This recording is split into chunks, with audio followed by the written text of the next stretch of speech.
Sudah berjam-jam live streaming, seringkali penontonnya kabur. Bahkan tidak sedikit para penonton yang mulai agak kecewa dengan penjelasan-penjelasan dari kita.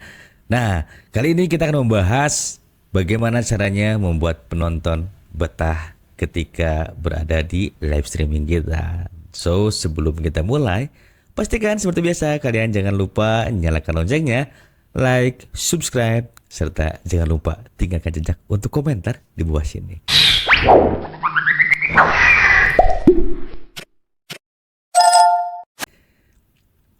Oke, teman-teman semua, kali ini kita akan membahas bagaimana sih caranya ketika kita menjadi host live streaming dan kemudian membuat para penonton itu menjadi betah ketika berada di dalam room kita ya.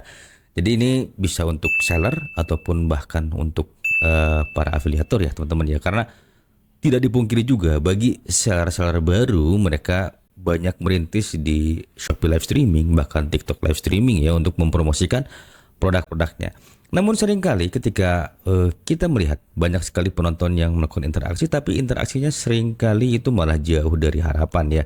Mereka hanya seringkali iseng atau bahkan mencandai hostnya yang ya menggunakan pakaian-pakaian yang mungkin agak sedikit terbuka ya, dan mungkin itu bagian yang harus digarisbawahi ya teman-teman ya. Ketika live streaming diusahakan menggunakan pakaian yang rapih dan tidak mengundang sebuah interaksi yang menurut saya agak sedikit negatif ya.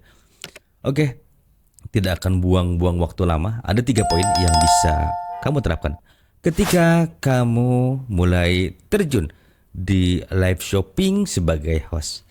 Yang pertama, pastikan kamu membuat sebuah setup background yang baik. Mungkin background kayak saya ini belum menarik ya teman-teman ya, tapi setidaknya ada display yang bisa memanjakan mata para audiens ya.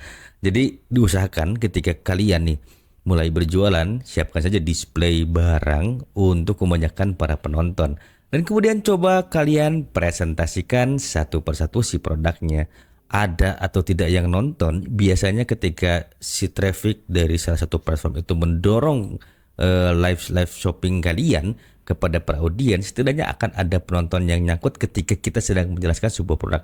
Berharap ada sebuah action dari para pembeli untuk mau mengklik keranjang kuning kita.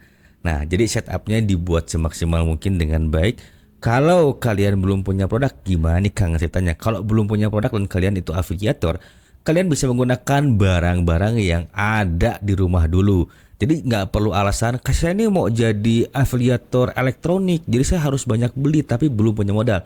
Lepaskan dulu, bangun dulu traffic kalian.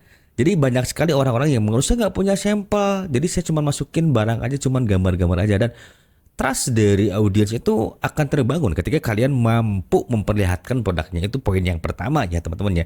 Jadi jangan pernah kalian memaksakan diri untuk memposting sebuah gambar dan tidak ada produknya, karena itu akan mengecewakan para audiensnya. Karena berharap begini, kalau dulu belum ada live shopping, para pembeli itu hanya bisa lihat dari gambar. Tapi dengan adanya live shopping, itu para penonton berharap bisa melihat produk aslinya dan bertanya lebih jauh ketika mereka ragu. Yang kedua, kalian pastikan menguasai produk knowledge yang baik ya teman-teman ya. Seringkali kita ketika berjualan baik di Shopee affiliate atau mungkin TikTok affiliate dan sebagainya, ini mungkin kebanyakan para afiliator ya teman-teman ya, yang terlalu memaksakan diri menjual produk-produk di mana kita tuh belum menguasai produk knowledge. Ini sering jadi masalah sehingga para penonton yang berharap tadinya mendapatkan penjelasan lebih dari kita dan dia ingin membeli, pada akhirnya langsung saja balik kanan. Nah, ini banyak sekali ya teman-teman ya case terjadi. Pentingnya sebuah produk knowledge itu untuk apa? Untuk memperkuat bahwa produk ini mempunyai sebuah nilai. Jadi contoh case ya begini teman-teman ya. Beberapa waktu yang lalu banyak sekali buku-buku yang viral. Mereka selalu menjual angka-angka flexingan ya teman-teman ya.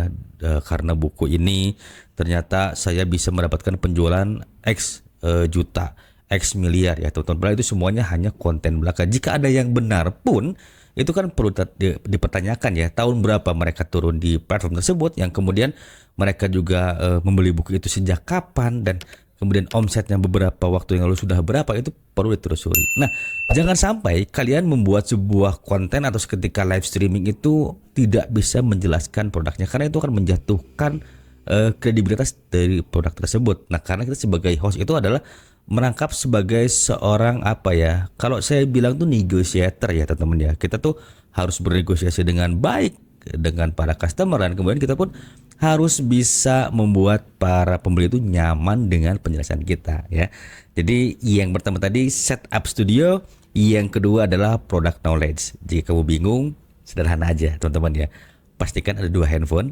Kamu bisa misalnya nih, kamu jualan V8S, kamu nggak tahu tuh speknya karena barang yang baru datang. Kamu nggak ada masalah sambil nunggu penonton masuk, sambil baca-baca deskripsi dari produk tersebut. Itu jitu banget, dan itu yang sering saya lakukan ketika dalam keadaan kepepet. Barang baru datang, ternyata ada orang yang nanya, dan orang itu sudah terlihat mau membeli. Akhirnya saya baca deskripsinya meskipun saya harus umpetin handphonenya.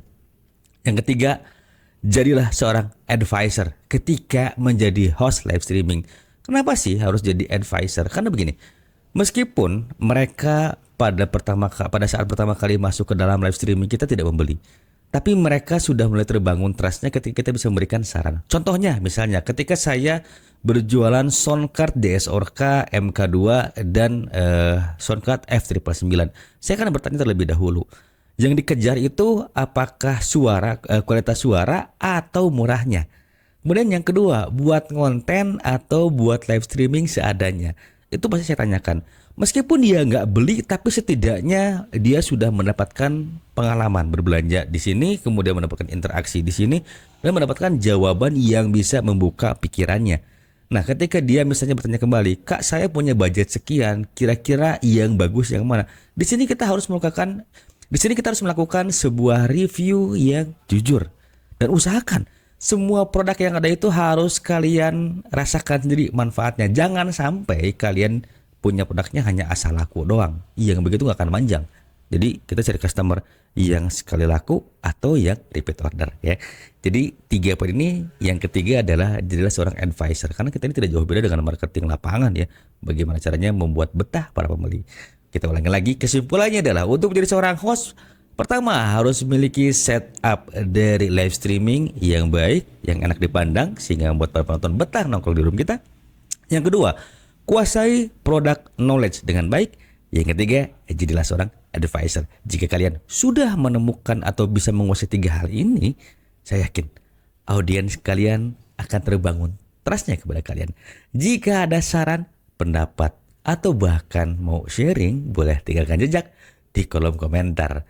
Dan jangan lupa untuk like, komen, serta nyalakan loncengnya agar tidak ketinggalan video-video terbaru dari Kang Adi. Sampai jumpa di video berikutnya.